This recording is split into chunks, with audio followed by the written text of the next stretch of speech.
তুই শুধু শুধু বসে থাকবি তা কি হয়? সত্যচরণ দৃঢ়ভাবে বললেন, সে প্রশ্নই ওঠে না। তুই ভালো হয়ে ওঠ, তারপর আবার আমরা একসঙ্গে বসে খাবো। সদাশিব বললেন, ভালো হয়ে উঠব?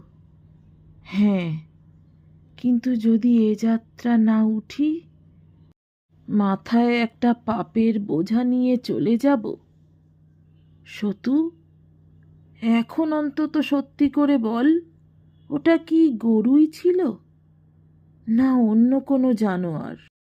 সত্যচরণ চুপ করে রইলেন।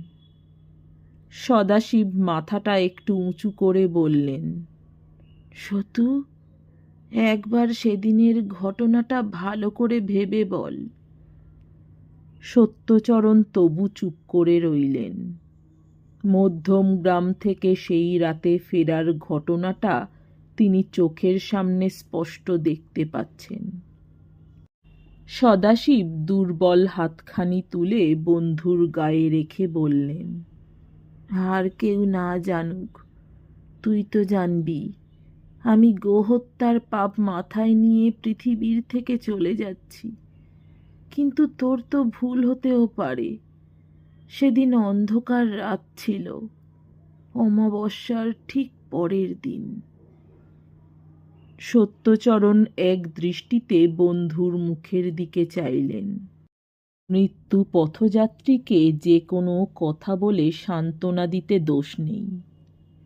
তিনি মৃদু হেসে বললেন, তোর সঙ্গে আমি এতকাল ঠাট্টা করতুম রে, সেটা ছিল আসলে একটা গাধা। কুকুর টুকুর না, গাধা। স্পষ্ট দেখেছি। তুই গোহত্যা করিসনি। গাধারা তো এরকম মরেই। একটি তৃপ্তির নিঃশ্বাস ফেললেন সদাশিব। দু চোখ দিয়ে গড়িয়ে এলো জল। একটুক্ষণ বিশ্রাম নিয়ে তিনি তোশকের তলা থেকে টেনে বার করলেন একটা খাম। তার মধ্যে অনেক কালের পুরনো একটি মলিন খবরের কাগজের কাটিং। সেটা সদাশিব ছিঁড়ে ফেললেন টুকরো টুকরো করে। তিনি যে গোহত্যা করেননি তার অকাট্য প্রমাণ এতদিন তার কাছে জমা ছিল। ওই কাগজের কাটিংটা সত্যচরণের চেনা।